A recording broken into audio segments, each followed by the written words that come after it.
Chicken আমার ডায়েটের প্রোটিনের 1 নম্বর সোর্স। অনেকেই জানেই না, প্রায় 100 গ্রাম চিকেনের মধ্যে 23 থেকে 25 গ্রাম প্রোটিন থাকে, যা একেবারে ন্যাচারালি।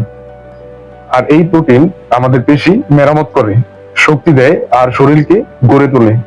আমি প্রতিদিন প্রায় আধা কেজি চিকেন খাই, যা প্রায় 500 গ্রাম চিকেন হয়ে থাকে। এতে আমি দিনে পাচ্ছি 115 থেকে 125 গ্রাম, যা আমার মাংসপেশি বাড়ানোর জন্য একেবারে পারফেক্ট।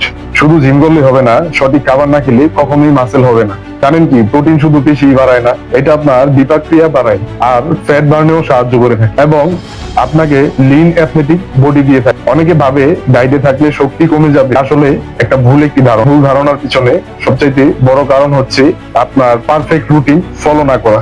আপনি যদি পারফেক্ট রুটিন ফলো করে থাকেন, তাহলে আপনার শক্তি কমার জায়গায় শক্তি বেড়ে যাবে।